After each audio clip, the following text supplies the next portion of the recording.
Introducing yourselves. I really appreciate it. And as you can see, we have folks with a bunch of different titles and probably a bunch of different experience with career and technical education. So we wanted to kind of give everybody an overview, though, of what we're going to be talking about today, just to make sure there were some parts and pieces that maybe folks weren't as familiar with. So we're going to talk about CTE and what it looks like in Oregon, and then about Perkins, about how we have historically distributed Perkins funds to corrections within Oregon, and then talk about how we might do something different in the future. So just bear with me for those of you that are already familiar with CTE. All right, so let me just make sure this is going to let me move forward. All right, so just like I said, a little bit overview of what is CTE.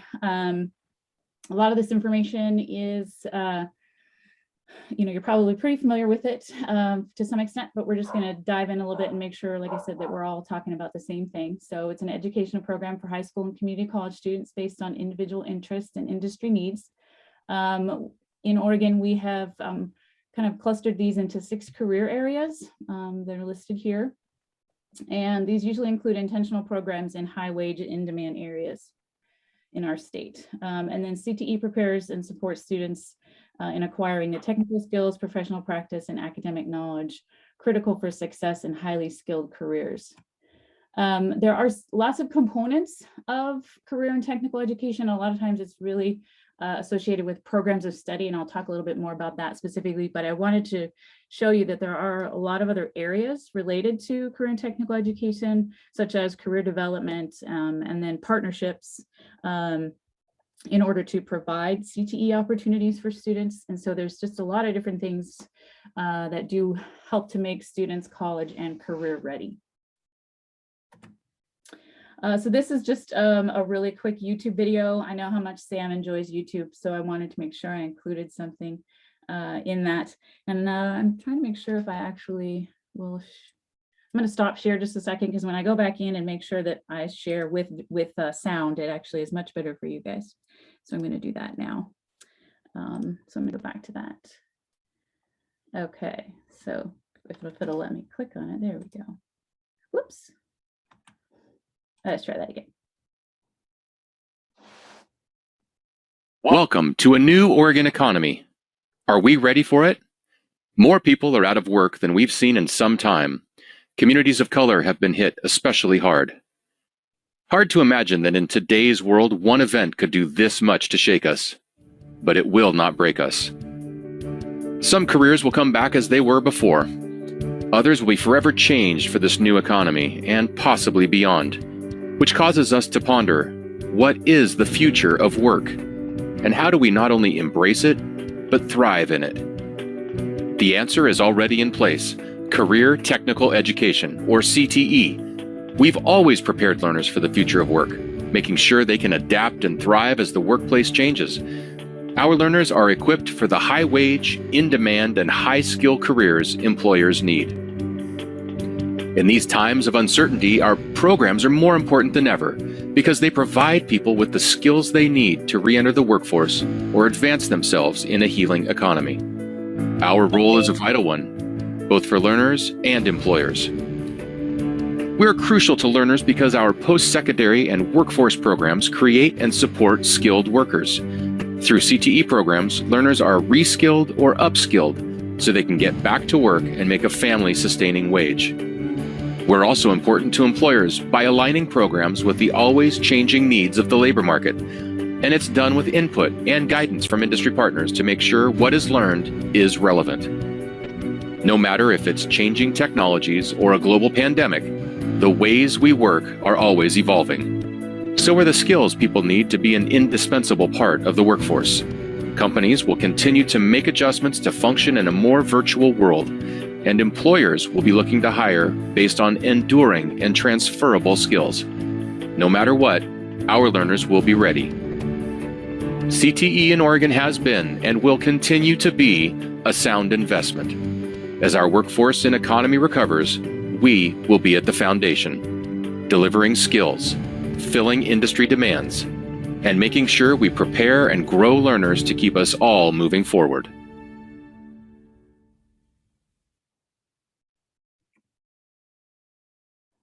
Okay.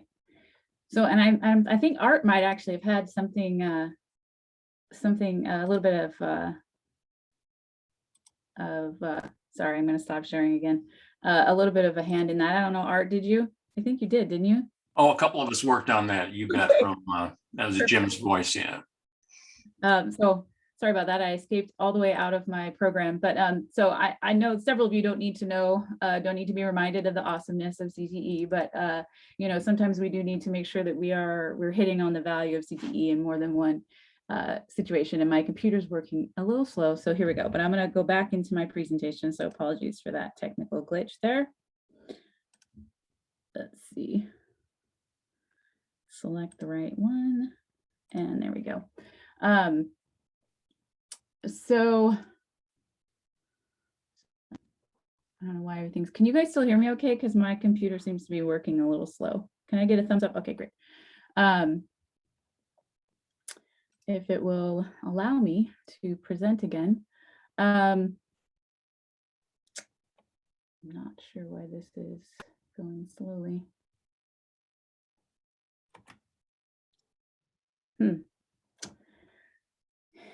Now I'm kind of frozen. I don't know if we might need to.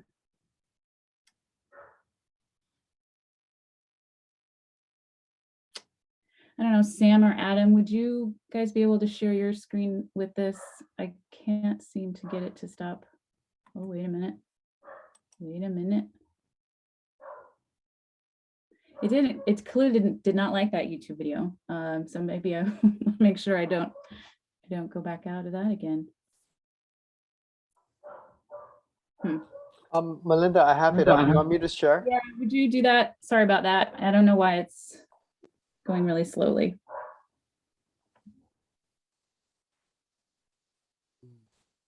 Oh, wait. Can you guys see it? Okay, I guess I'm back.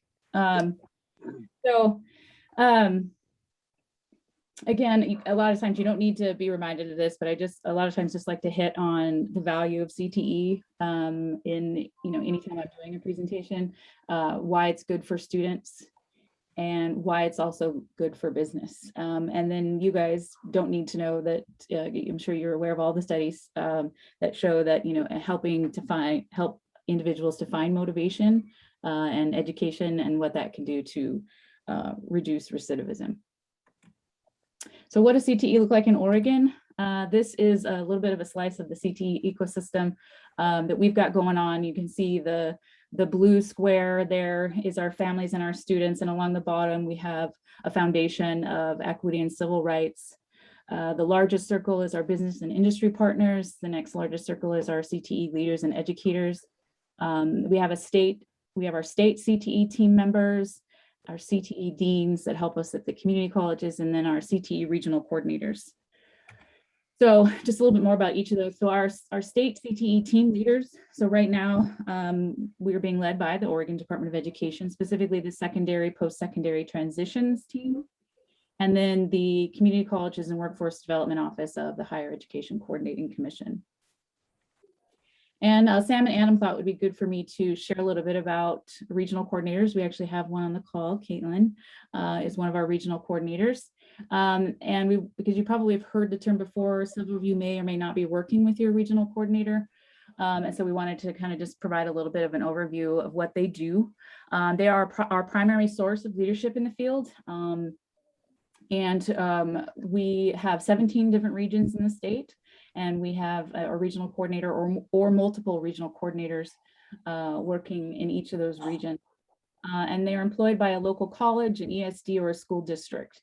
And they serve on the behalf of the region to coordinate CTE activities within the region.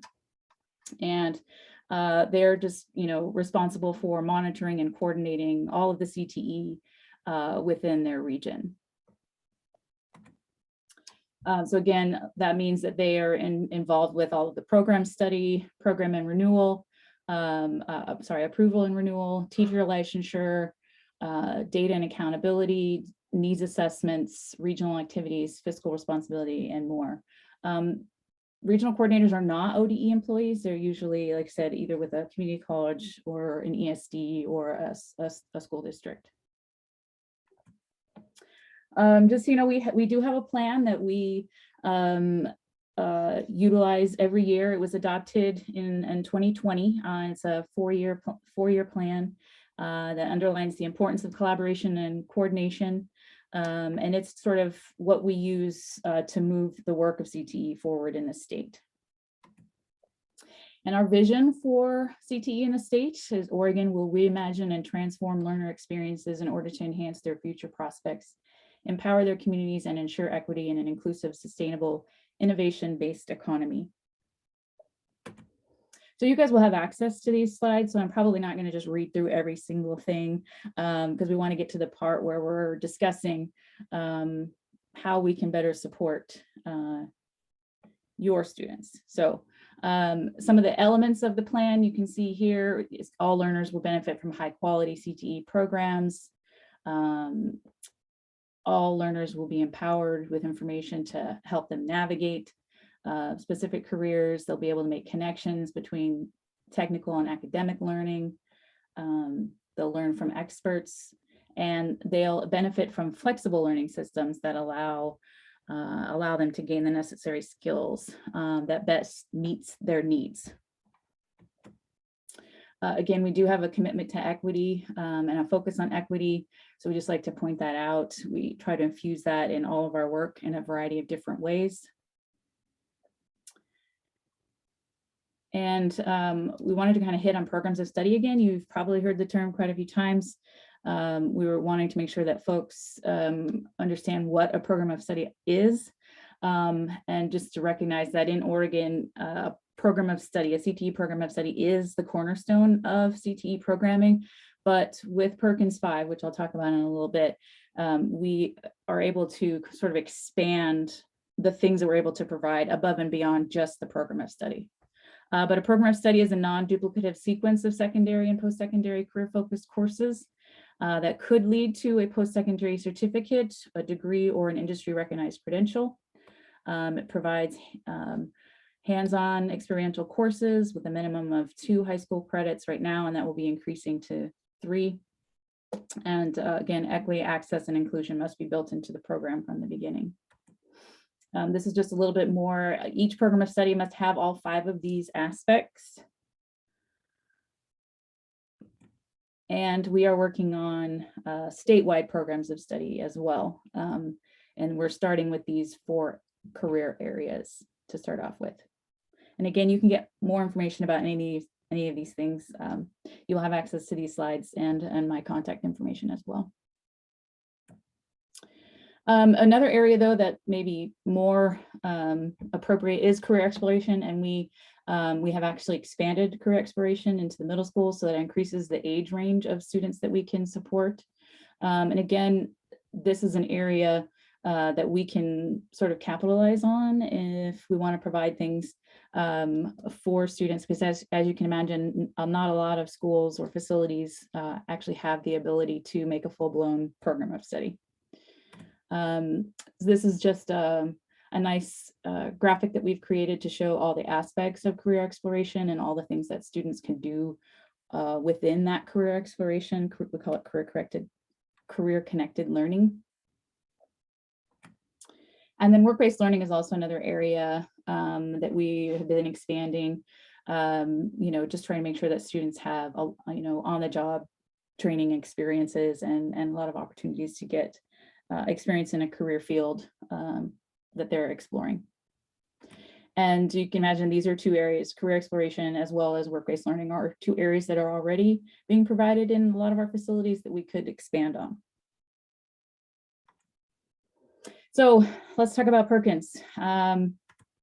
So federal support for career and technical education used to be called vocational education. It's been around for over 100 years. And Perkins is the principal source of federal funding to states and discretionary grantees for the improvement of secondary and post-secondary CTE programs across the nation.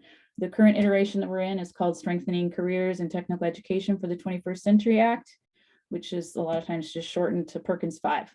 And that was signed into law in 2018. So Perkins 5 focuses on increasing student access to high quality CTE. It's targeted support for career exploration, work-based learning, and high-quality programs of study. And we do that through building on state and local efforts, promoting integrated, challenging academic and technical instruction, developing and implementing and improving CTE, promoting leadership and development of educators, supporting partnerships within education, as well as business and industry and communities, and increased employment opportunities for chronically underemployed. So this is how we currently distribute the Perkins funds in the state. So Oregon gets an allocation, and then it gets split into our local and our state funding. That red circled area, grant and aid, 2% goes directly to corrections. It's a set aside amount of money. And then I'll explain this a little bit more here in just a minute. But this is how we have historically distributed the corrections funds through this school year. So this current school year is how it was distributed. Half of that 2% goes to adult corrections, and it goes to straight to the Department of Corrections, and we treat them as if they are a Perkins grant recipient. So they have to follow all the rules involved with being a Perkins recipient. And then with youth corrections, what we have historically done in the past is distribute the money based on whether or not the school had a full-blown program of study. So you can imagine not all sites are able to do that. And these 4 schools listed here under the Oregon, we also give money to the Oregon School for the Deaf, but these 4 schools here are the only schools listed in our records that are currently receiving funds through Perkins. And again, it's distributed based off their enrollment, level of poverty in the region, and that kind of thing as well, along with our funding formula. Melinda, this is Sam. Can we have a short break for people that have questions? Sure. And if anyone has questions, feel free to unmute yourself. Yeah, and you might have to help me with that because I can't actually see chat in presentation mode. I've got chat up and monitoring it for you, Melinda. Thank you.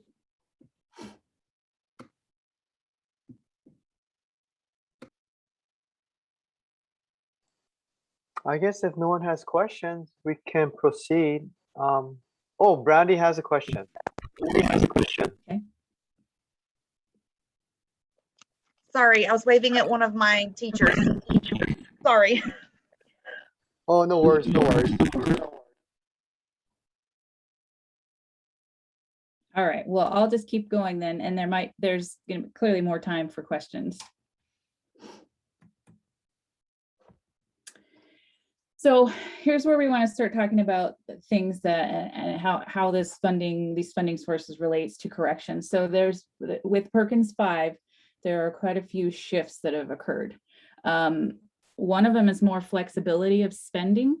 The money that goes to corrections is what we call a leadership set aside. So it is not governed by the same parameters as some of the other funds. So we do have some flexibility with that. And those of you that have received funds will know this, but it did increase from 1% to 2%. So we actually doubled the amount of money that we were providing to corrections. Another shift in terms of corrections, we are able to have a little bit less emphasis on the program of study because, as we know, with the a variety of different unique circumstances, facilities can't or sites can't provide a full-blown program of study, and students sometimes are not there long enough to participate in a full-blown program of study. So again, with that flexible learning concept and meeting students' needs, there's an increased focus on serving special populations with Perkins 5, and additional consultation and stakeholder involvement, which is what we're doing right now. Increased age range of the population served. This is something, so now from middle school up through adult learners. And then the emphasis on career exploration and work-based learning are also areas that we can focus on. So what we did is we got together a group of I don't know what we want to call ourselves, the team extraordinaire. So we're talking Sam, Adam, Alex, Art, and then representatives from the HAC. And we came together and we're starting to strategize some things. And so we're calling ourselves the CTE Corrections team right now. I'm not sure if that'll stick, but I might come up with something a little bit more fun. But what we're trying to do is help Oregon's adult and youth correctional facilities and county juvenile detention facilities provide CTE opportunities for their students. That is our goal. And so we have come together to start exploring things, looking at, again, what we've done historically, what has the money been used for, that kind of thing. And so it's a team of folks from the Oregon Department of Education. So Art and I are with the secondary, post-secondary transitions team. And then Sam and Adam are with the Office of Enhancing Student Opportunities. And then we also are partnering with OYA in the green circle there. And then under the Higher Education Coordinating Commission, we have the Office of Community Colleges and Workforce Development. So we are the team.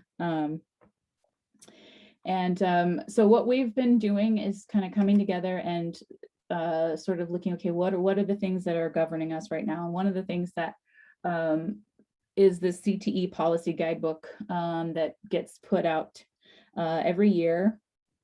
And just so you know, these are the things that we're operating under right now. So these are our only parameters at the moment. So the Oregon Department of Education collaborates with OIA and the county juvenile departments to implement and improve CTE programs and programs of study for individuals in state, youth correctional institutions, and county juvenile detention facilities. This talks a little bit about what JDEP and YSEP programs contract with school districts and ESDs to provide education programs for students with licensed and endorsed teachers and staff. Both education programs operate year-round with a 220-day instruction annual. I got a lot of this information from Sam and Adam. And the main source of educational funding for JDEP and YSEP is the Oregon State School Fund. So just a little bit more, I mean, you guys are aware of JDEP, but so this is what we've got written in there. It's just sort of like a definition of what JDEP schools are, because if you think about it, a lot of people don't always know the differences between the two. So we're just trying to define them in our CTE policy guidebook. And then we've got the YSEP.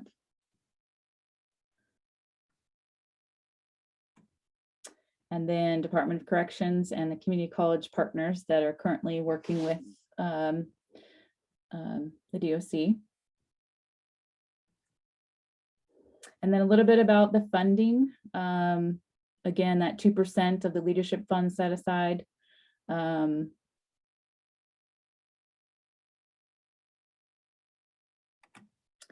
then a little bit about administration and guidance. And basically, we're just talking about the fact that we are the corrections team and we're going to be the ones that are helping to support this work moving forward.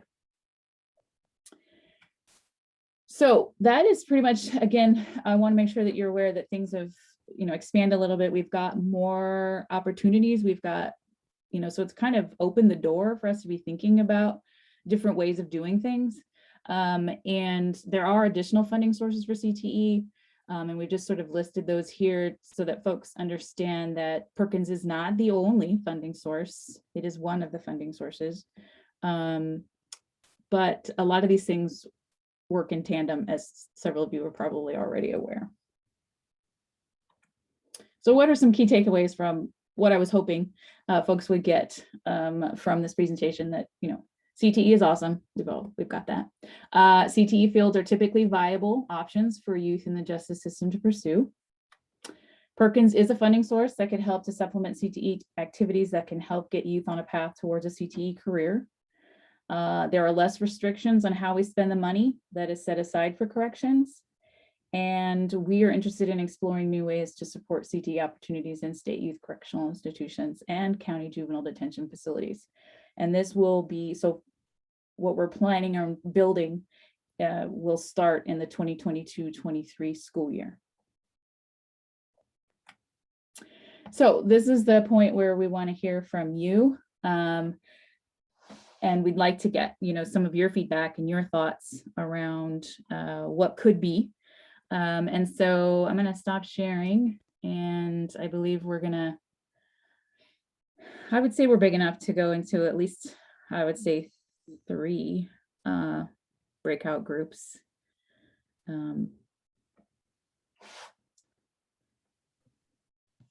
Sam, can you do the breakouts? Because I don't have the link to do the breakouts. Yes, I could do it either automatically, assign manually, or let participants choose. I think I'll just assign automatically, and then so forth. But then, and thank you, Melinda, for sharing. But then I just like to like in a nutshell, basically, historically, as Melinda shared, those YSEP sites received all the CT Perkins funding, but now with the reauthorizing of Perkins, there's greater flexibility for JDEP sites and other sites to participate and get Perkins funding. And then if I'm not mistaken, Melinda, the intent of Perkins is for seed money. It is not for sustainability, correct? Or art?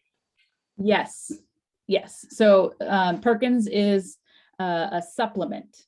But again, one of the things I wanted to point out and what our team has been discussing is Perkins is seed money. But if we play our cards right and do things in such a way, we can help leverage some of the other funding sources because Perkins is tied so closely with these high standards and all these things that folks have to adhere to. So I do feel like, Perkins is a small amount, but it could be a starting point for folks to get additional funding. And so I did realize that I forgot to mention that these are just some potential ideas of things that we have been exploring just to get you started thinking about ideas. Could there be some shorter career exploration modules that could be utilized? I know some facilities are already utilizing CIS. We are also working with another company called UScience, and that could be something that we could help to get implemented in different facilities. We're also creating a list of some shorter term trainings and certificates that could be offered, some that are already being offered at different facilities, and maybe we could use that and implement those at other facilities. Transition support so that as students are transitioning out, they can still continue to utilize whatever activities they were doing while they were inside. And then professional development for corrections staff is another area that folks have identified as something that we could use this money for, is to help folks, either have more career exploration conversations with their students, things like that. And then for the breakout rooms, just so you know, we do have slides in the presentation, and I realize that those aren't in the chat, so I'm gonna go ahead and put those in the chat right now. And then what you can do is each of the group members can talk, and one person can sort of keep track of the group's ideas, and then you can designate a spokesperson as well to share with the larger group when we come back. So I'm going to stop sharing and then put the link to the slides in the chat. Does anybody have any questions about the breakout rooms? And Melinda, we should come back at 11:45 to give everyone each breakout room about 9 minutes. Okay, there are the slides. And again, each group has their own slide. All right. So Melinda, give them until 11:45 and then bring everyone back. Yeah, and I can send, or you can send, because you're the leader. You can send them a message in the breakout. Yeah. Okay, I'm gonna send everybody now. All right, thank you. Mhm.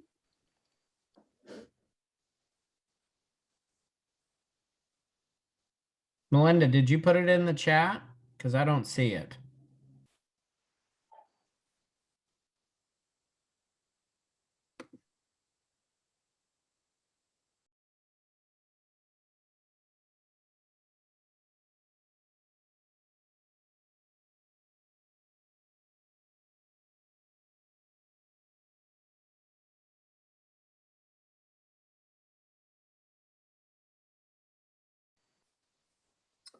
Good morning, everybody. It's only what, 6 of us? Yeah. So does anyone have any questions on anything?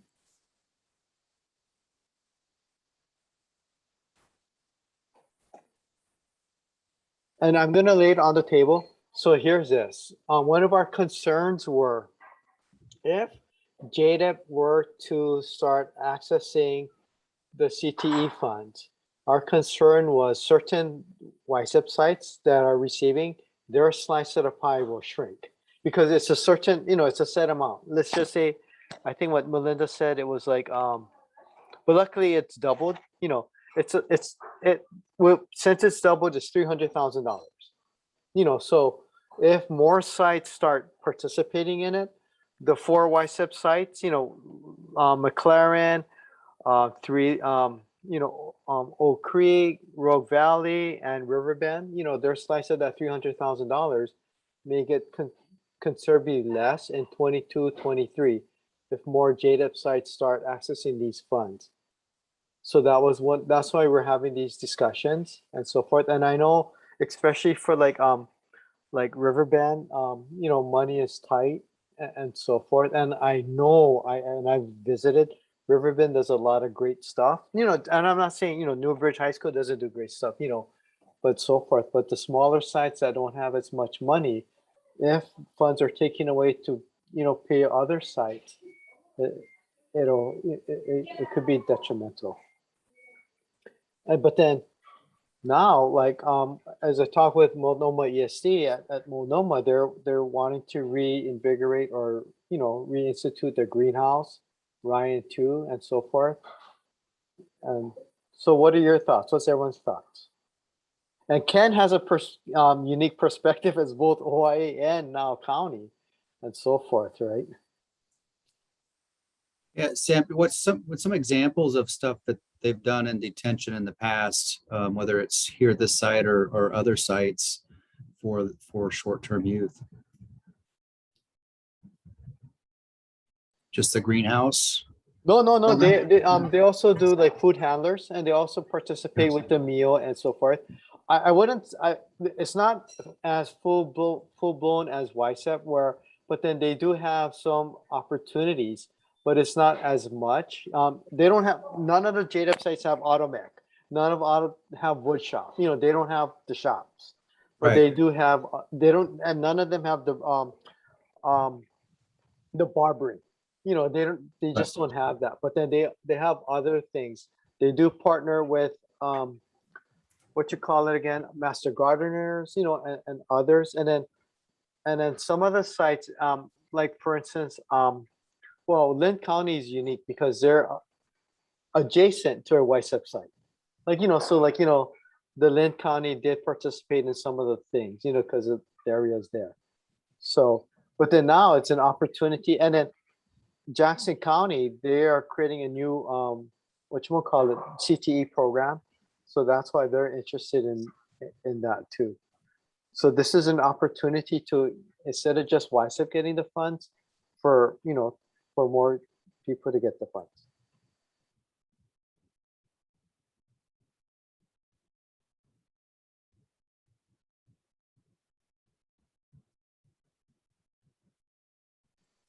Star, Ryan, Toby, you want to share what are your thoughts?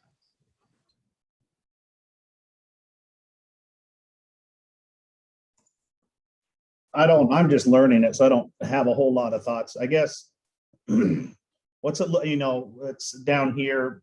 It's a pretty quick turnaround. It seems like we have them for about 1 or 2 weeks. So then we get involved in that. Then what's the follow through with it? If we have a youth that's involved in something, is there any type of that they can follow through with it if wherever they go further on? And Ryan, it can also be where continuation. If That's what I mean. Yeah. Okay. Right. Like, I mean, like Yeah. if they were on, if in their normal K-12 high school, if they were in a Perkins program while they're with you, they can continue. So there's Okay. not, that's another way of looking at it. It's not just, like if Isaac comes into your program, you start a brand new CT, but then another way of looking at it is if Isaac comes into your program, connect with their high school and see where they're at, so they don't fall further behind. Okay. That's another way of looking at it. Okay. Sam, I know they're doubling the money, but there's the potential of a reduction. And just knowing how small the budget already is for Riverbend, I'm not quite sure what that would look like long-term with a reduction if we would have to be eliminating a program study. And that is a very valid concern, you know, and a very valid question. You know, that, and then rest assured, we've thought about it and we discussed that, you know, because we don't, the last thing we want to do is we don't want to cause harm. You know, that's the thing. Yes, and I do know your numbers at Riverbend has been shrinking and so forth. Yeah. Toby Star. Hi, Sam. I'm just kind of trying to wrap my mind around this. Obviously, it's a good thing for kids. In Klamath, you know, we're very small. We're a small JDEP site, so we might just have 2 or 3 kids on any given day, and it rotates so quickly. Like Ryan said, I'm just trying to picture if somebody were here one day and gone the next, how would that really benefit them and the amount of work that would go into that. But I wrote down greenhouse and I wrote down food handlers as things that would be possibilities for us. The other thing, Sam, as you know, is down in Klamath County, they're looking to expand our detention facility, which then we're limited by space at this point. But if that expansion were to happen, we would have, you know, more opportunity for, I think, for CTE programs. So it's a good conversation for me to be in, I guess, just to learn. Yeah, I'm in the same place. You know, I'm thinking about, you know, we have the school here, you know, for youth, you know, under supervision on probation. And so the JDEP programs run through that. And I'm just thinking about, you know, what do we have? We have some vocational programs already, so we wouldn't have a problem transitioning youth out of, you know, being in the detention center into one of the vocational programs that exist. So we have an opportunity for streamlining if they come into our education center from the detention center. But I'm thinking about the lift right now. You know, we're only funding part of a JDEP FTE, so we're looking to expand that. You know, so I'm thinking about how do we make it happen with the short-term stays that we have in a really meaningful way. I can see how it can really benefit. We get some kids in here that are here for a while. And if that happens, I really see a lot of benefit, but I'm also trying to think of creative ways for the short term to work. And then, you know, making sure it's something that's sustainable for us too. That I'm not just looking at the seed money. There's a history in this county of taking seed money and not looking at the sustainability. And so we're stopping that practice here moving forward. So I'm looking at our larger budget and how we would integrate that and make sure it was sustainable. Thank you, everybody, for your feedback and thoughts. Yes, and duly noted. Yeah. Okay, and I'm gonna stop the breakout rooms for everybody. All right, thank you.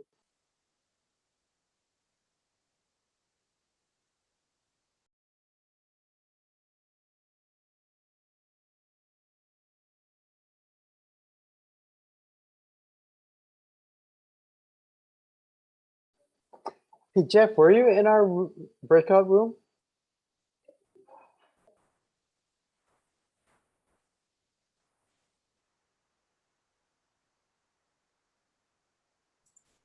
Hey, Sam, can I ask you a quick semi-related question?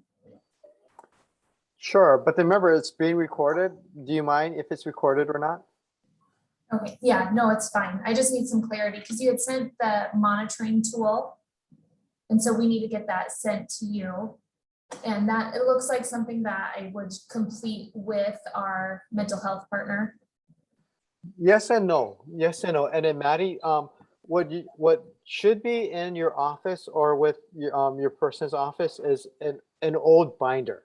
And Maddie, after we can connect, and then hopefully in Chris's files he had the 1719 monitoring tool. So it just needs to be updated and so forth. Yep. Right. Yep. I'll look for that. Yep. Yep.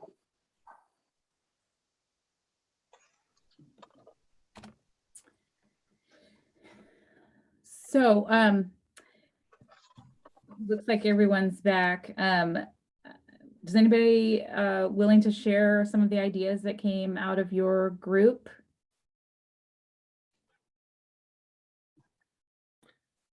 Well, Melinda, we couldn't find your link, but I jotted things down for Okay, perfect. our group. Some of the big things that came across were, looking at doing PD, but doing it in gatherings where people have an opportunity to learn from each other. Across spectrums, bicep, JDEP, things like that. Sharing programs across sites. Students being active in the process. One of the big issues that came up was once students have had the training and those kind of things, getting the people in to actually get the students certified. Specifically, we were talking about welding and finding those another big issue is because some of these populations have extremely short stays. What kind of short-term certification programs can we align with those programs? And a specific one that was brought up was the Amazon web program, and looking at maybe how can that become statewide or something like that for programs to participate in.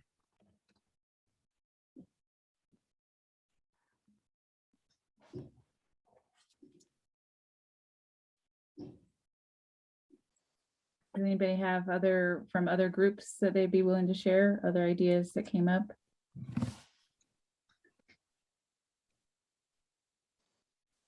Hey, Toby, you want to share from our group?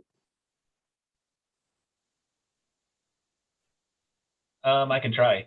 We just kind of went around and talked about our specific siting, maybe some of the challenges that we would see could be true for us. I know for me, down in Klamath County, we're a relatively small JDEP site with just a couple, 2-3 kids. So like was mentioned, I was thinking of, short stays and what's really possible. We threw around some ideas. I think Sam mentioned a greenhouse. We mentioned the food handler's cart as possibility. So I jotted those down. And then there was a thought of kind of the money and how that would affect the other programs. In other words, if JDEP took some money out of the CTE, that may lessen the money for some YSEP programs and kind of the impact of that. So Sam, did I miss anything? If I may, I think a lot of people were open to it, and then there's hope, now that a new opportunity is there, as Sky mentioned, that, there's, they have programs, but then now there's an opportunity, but then if they do participate in the seed money to sustainability, I think Star mentioned that.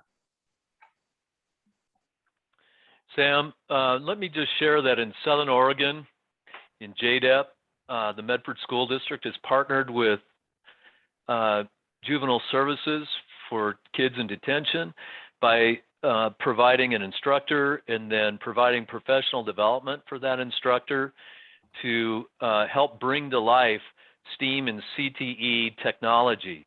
So we've got a couple of rooms that have been emptied out in detention that we're now standing up what you could call a CTE or STEAM lab that includes modeling software. So students can go from designing something on a piece of paper to learning the basics of 3D modeling on a computer, and then 3D printing, laser engraving, CNC production. And that represents, frankly, a transferable skill set. In any one of those particular areas, there's knowledge and skill that can be transferred into virtually any CTE program of study afterward in our region. So that's kind of the sweet spot we're trying to strike for students who are in very short-term stay all the way to students who are in longer-term stay. But it's providing this immersive experience for them in a transferable high-tech skill set. Thank you, Hal. Yes, and then Dave Stone, he submitted an application to our office asking for additional funds, and he highlighted that, and he said like it's on a different floor from detention, and he said, and then something that he said project-based learning. Some of the things that he put in his application and so forth, and Yep, and in his application is like it's separate and so forth, like, yeah, and it says, yep, the new CT instructional area. Yeah, thank you. Exactly, Sam. We're trying to get rid of the old paper packets and bring ourselves and our students into kind of the new light of interactive STEAM learning. Yeah, thank you. Others? One of the other things that came up in our group was, there's a program, and I apologize, Aaron, I'm not 100% sure where you're located, but you had mentioned, having, you guys have an instructor that comes in and provides an experience, and could others pay that instructor to come to their facility as well? And so sharing of instructors and resources to provide an experience that's already being, it's already working at one facility to another facility. So I think that's also an area that I think would be great for us to explore.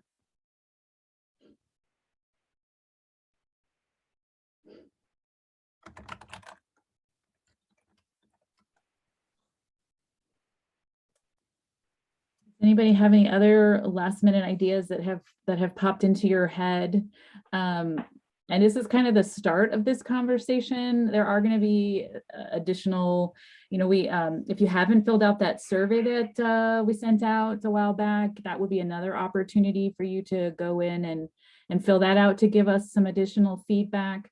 We are going to be having conversations with the regional coordinators whose facilities are in certain regions and whatnot, as well as some direct recipients that are also working with their facilities. So whoever's like currently working with facilities, we're also hoping to have conversations with them as well.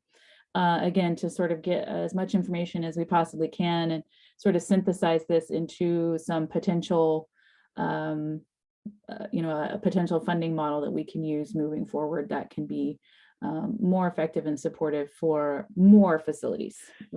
So, Melinda, can you just clarify for us right now, are Perkins funds currently available to support these flexible learning options within JDEP programs? So I would say currently no, because we haven't explored that, and the money that was set aside was already distributed to the 4 schools that had programs of study. So I would say no, unless we were to create some additional supplemental grant opportunity, which we have, we would have to design. But those are the type of things that we would want to explore now, so that could be something that we could then provide in the future. So that's what we're doing right now, is sort of gathering information. So I don't know that there would be any funding currently, only because, again, we would have to probably go through a competitive grant process to be able to distribute any additional funds at this point, because those funds have already been earmarked for those 4 schools. Gotcha. I was just thinking here locally, if we have unused Perkins funds in our school district as a direct recipient, could we allocate some of those funds? I would say yes, that is absolutely within your purview. Yeah.